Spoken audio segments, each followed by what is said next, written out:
hammered on them. They hammered on them and they wore them out. Mackenzie Lang had a couple of nice plays as a sophomore. I think he's freshman or sophomore that excelled for him in baseball last summer. Come out of nowhere, making an impact on the field. But it's just it's their big line. You got Mark Hall. You got both Phillips brothers, and Seth and his younger brother. And I forget his younger brother's name, but not Seth. Rumor is when they go at it behind closed doors, it's pretty damn competitive. So, and the younger one's sophomore. He's got 2 more years. They're just big. A lot of size, a lot of strength. It's down in the weight room. Absolutely. You can say what you want. You take one look at their weight room, padded weight room like that right next to me, I wouldn't be the flabby pile that I am right now. It's a magnificent. They just got a new machine too, like a Verta climber. Okay. I don't know. Rodney was telling me all about it. Yeah, very nice weight room. Yeah, it is. I mean, you look at their facilities, it's no accident there. Yeah. Very nice weight room and very well utilized. Very well utilized. Yes, absolutely. But no doubt for FM. That's since their return to 8-man football. This will be their 3rd season back in 8-man football. They've not lost a regular season game. Really? No. Wow. The only loss was in semifinals 2 years ago to AR.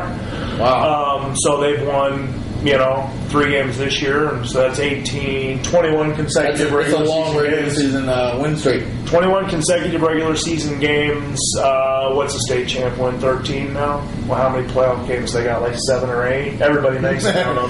25 games in the playoffs. So, but they got a massive winning streak going, and Anita, who, they're not a bad team. Mm-hmm. I mean, don't sleep on Anita. They beat about as bad as Sydney beat them, and they just had the misfortune of drawing their KC and FM in the season, so they're 2-2. Right. But I think they're a strong team too. I think the Cam Sydney showdown has potential to be good. Mm-hmm. I'm leaning towards Sydney, like I have all year. But when that comes, I think it'll be a good game. But I think Cam is certainly the 3rd best, if not the 2nd best team in the district. I think that's fair to say right now. But no contest up in Anita. It just gets worse for Stanton. It just gets worse for Stanton. Yeah, this is a team up until last year that, they finally lost to East Mills during the regular season last year, and that was like a huge deal. They lost to anybody other than the district champ. Right. They were the district champ or 2nd in the district for the longest time. They dropped down to 3rd last year. And they had to go to Corning. And everybody kept telling me Corning was good because they've been good and they have a great tradition. And so I went and I dug into the stats. Corning hasn't had a winning season in years and years and years. Yeah. Going way back. They haven't beat a team with a winning record since like 2007 or 2006. Really? Yeah, they've won 8 games over the last 3 years. And I think what skews things for people is they've got a couple of state tournament appearances in that time because of the all-inclusive all-inclusive playoff bracket now. Right. But they put it on Stanton. They pounded Stanton out in Corning 63-18. Wow. 63-18. They scored 63 on a team that Melisco only scored just under 40, 38, 36 or something like that. And so I think Stanton's unbelievably low numbers. Yeah. I think they were able to really ramp it up for those first couple of games, but they're wearing out fast. Yeah. Jeff Marshall or is it Greg? I do this every week. Jeff or Greg? It's Jeff. Yeah. Jeff Marshall. I mean, you can only do so much. Right. He's going to get dinged up and beat down. Mm-hmm. Well, I mean, it's like Essex saw a few years back. You can only do so much with such small numbers. I mean, any injury is devastating, right, no matter who it may be, because you can't afford to lose anybody. It's hard to practice, during the week because you don't have the numbers to practice. Right, you can't scrimmage. You have to do the half line. Exactly. Yeah, it's no good. But Stan's winless this year. That's the first win of the year for Corning. They go 1-2. And you were telling me some stat about the last time Stanton went winless in their first 2 or 3 games. What was it? Last time Stanton went winless for their first 2 was 1995. Wow, I wonder when the last time they went winless for the first 3. I don't know. It wasn't 1995 because they won their 3rd. Man, they probably have to go back a long time. All the way back to 11-man football. Probably all the way back to when I was in high school. Long freaking time. But yeah, rough start to the season for Stanton. Yeah, what comes around goes around and catches up to you eventually. I mean, there was a period of time. I mean, it wasn't all that long ago that FM was getting last in the conference. Right. And look at them now. I mean, what comes around goes around. Essex went from the state championship game to bottom of the conference for a while. Right. So.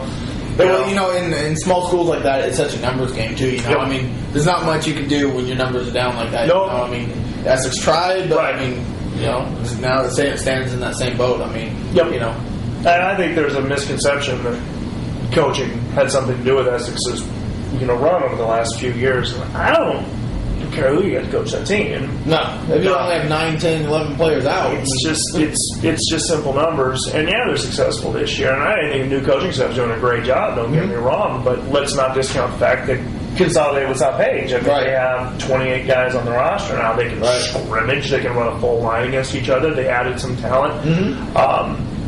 And 8 man, a few players can make such a difference. Massive difference. You get two or three really talented players come in, and that makes a huge difference. Right. I mean, like Sydney. I mean, not that they really needed it, but they got an influx of 2 players, 2 or 3, 2 or 3 players that they weren't expecting, and I mean that's huge. It's made their defense huge in 8 man. Yeah, Essex has a new press box. Do they? Yeah, I went to that week 0 game and I stood there looking at the far side of the field like something's different. I was like, what? I said to TJ, I was like, what's different? And he's like, press box? And I'm like, oh. And then standing right by the new press box, I'm like, thanks, TJ. In your defense, you don't have the best eyesight. I don't have the best eyesight. Sometimes I'm just oblivious. So it took me. I couldn't press box. No press box on this side. Nice new one. It's a fine. I went up in it. It's a fine press box. And it's been greeted with a 3-1 record. Oh, there you go. Because they're splitting time between College Springs and Essex, but they played in College Springs the other night, and they put a 34-6 beat down on Council Bluffs Heartland Christian. Oh, yeah. Smacked the Eagles around and their recruits. I heard they have a talented pair at quarterback and running back. I heard they got a couple good recruits. One's from Omaha, I think. They came close for a while. Yeah. Kent was giving us, like I said, the updates on the scores, and I mean, it seemed like for the majority of the first half, it was around like 8-6, somewhere around there, and then 14-6. I mean, they started pulling away late. Right. I mean, Harlan's obviously not a joke. No, I don't think they're a terrible team, and they got that win in the first week of the season. They didn't play the best team in the world, but they got a win. I think they'll find another win down the road. And I think the main thing is they're getting more kids. They're going to grow into a viable corner conference opponent, because they are in the corner conference now. Their probationary period is they've made it through, and they're full-fledged members. Full-fledged members this year. So they've added a team. So there's 9. There's 9 now. 9 teams. 9 teams. You have to have that 10. Maybe Shenandoah. Shenandoah could join the corner. There was a push there for a while, but Shenandoah kind of thought they were above that. It would be beneath them, a conference they could actually compete in. They didn't want any part of that. They didn't want that. They wanted to play Harlan. Yeah. Well, I guess. Harlan and Glenwood, that's Lewis Central. That makes a lot more sense. Yeah. Lewis Central's really good this year. Are they? Yeah. I mean, legit. They beat. I mean, I know it's St. Albert, and I've had this discussion before. They should be beating 1A teams, but they don't usually. But they don't beat 48-0. Wow. Yeah. And St. Albert has pounded everybody else they've played. So. Wow. Yeah, I think LC's real good this year. Well, they got St. Albert's old coach, too. Yeah, they do. What a storyline. Yeah. Via Texas. We're from St. Albert to Texas. St. Albert to Texas to Lewis Central. Yeah. It's kind of a long roundabout scenic route to Lewis Central. It's all games. It's all 8-man games from last week. Yeah. No, did we talk about...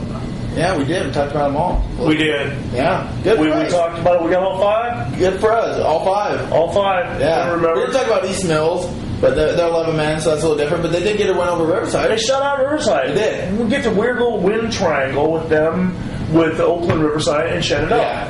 Because Oakland beat Shen beat East Mills, East Mills beat Oakland. Yeah. Go figure. Absolutely. That doesn't make any sense. It's all about matchups in football. All sports. All very defensive. Yeah.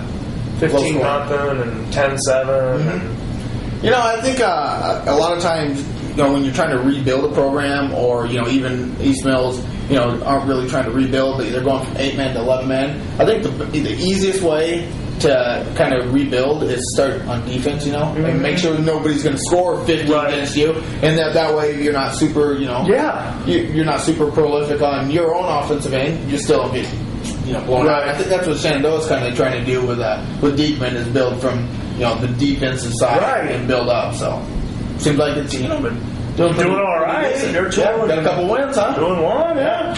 Absolutely, they got to be doing something right. Yeah, they'll probably get him fired.